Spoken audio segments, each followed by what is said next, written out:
আসসালামু আলাইকুম। বরিশাল সাধারণত মুরগির মাংস ভুনা করতে আমাদের পেঁয়াজ রসুন সব কিছুই পেস্ট করে নিতে হয়, কিন্তু আজকের আমি পেঁয়াজ রসুন কেটেই রান্না করে দেখাবো।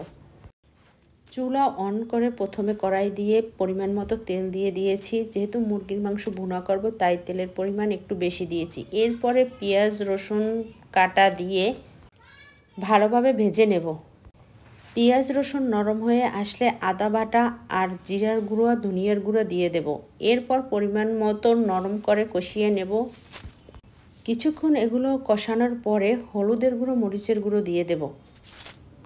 হলুদের গুঁড়ো মরিচের গুঁড়ো দিয়ে ভালোভাবে কষিয়ে হালকা পানি দিয়ে আবার পুনরায় কষিয়ে নেব, যাতে পেঁয়াজ রসুন ভালোভাবে নরম হয়ে আসে আর কোনো রকম মরিচ বা হলুদের গন্ধ না থাকে। 2 থেকে 3 বার পানি দিয়ে মশলা কষানোর পরে মুরগির মাংস দিয়ে দেব। মুরগির মাংস দেওয়ার পরে নেড়েচেড়ে ভালোভাবে মাখিয়ে নেব আর চুলার আঁচ একেবারে কমিয়ে ঢাকনা দিয়ে ঢেকে রাখব। মাংস থেকে যে পরিমাণ পানি বের হবে এতেই আস্তে আস্তে কষিয়ে নেব। আমার বাসায় আমি প্রায় করলা ভাজি করার চেষ্টা করি, কারণ করলা স্বাস্থ্যের জন্য খুব উপকারী। এভাবে করলা ভাজি করলে বাচ্চারা ভালোভাবেই খেয়ে নেবে।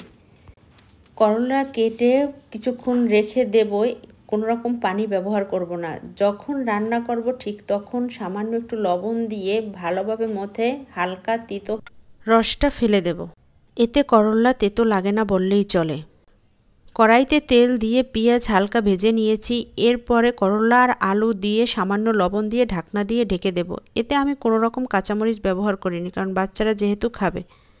সব সময় মাঝারি আঁচে রান্না করলে রান্না অনেক ভালো হয়, তাই মাঝারি আঁচে চুলার আঁচ দিয়ে ঢাকনা দিয়ে ঢেকে আস্তে আস্তে করলা ভাজি করব। আর ওই পাশে যে আমি মাংস ভুনা করার জন্য ঢাকনা দিয়ে ঢেকে দিয়েছিলাম, ওই ঢাকনা উঠিয়ে ভালোভাবে নেড়েচেড়ে কষিয়ে নেব। এখানে আমি বাড়তি কোনো পানি ব্যবহার করিনি। মুরগির মাংস থেকে যে পরিমাণ পানি বের হয়েছে তাতেই আমি ভালোভাবে কষিয়ে নিচ্ছি।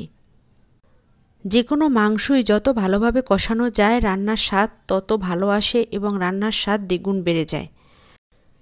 আবারও কিছুক্ষণের জন্য ঢাকনা দিয়ে একেবারে লো ফ্লেমে চুলার আঁচে রেখে এভাবে রেখে দেব, যাতে করে সকল ধরনের মশলা মুরগির মাংসের ভিতর ভালোভাবে ঢুকে যায়। করলা ভাজি কিছুক্ষণ পরপর নেড়েচেড়ে ওলটপালট করে দেব। এতে করে এপাশ ওপাশ সব পাশের করলাই সমানভাবে নরম হয়ে আসবে। এবারে ঢাকনা উঠিয়ে আবার ভালোভাবে নেড়েচেড়ে কিছুক্ষণ কষানোর পরে পরিমাণ মতো পানি দিয়ে দেব। পানি দিয়ে এ পর্যায়ে এসে চুলার আঁচ একেবারে বাড়িয়ে দেব। বাড়িয়ে ঢাকনা দিয়ে ঢেকে এভাবে কিছুক্ষণ রান্না করব। ভাজি হয়ে গিয়েছে। এই ভাজিতে আমি কোনো পানি ব্যবহার করব না। একটু তেলের পরিমাণ বেশি দিয়ে ঢাকনা দিয়ে চুলার আঁচ কমিয়ে আস্তে আস্তে করে ভাজি করে নিতে পারলে যেমন অনেক স্বাদ হয় তেমন কোনো তেতোও লাগে না।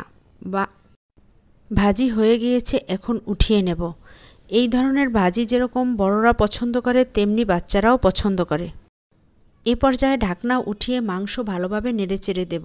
মাংস যে পরিমাণ আস্তে আস্তে কষিয়েছি চুলার আঁচ লো ফ্লেমে রেখে, তাতেই মাংস 100% সেদ্ধ হয়ে গিয়েছে। যেহেতু এটি ব্রয়লার মুরগির মাংস তাই পরিমাণ মতো পানি দিয়ে ভালোভাবে সেদ্ধ করে নিয়েছি।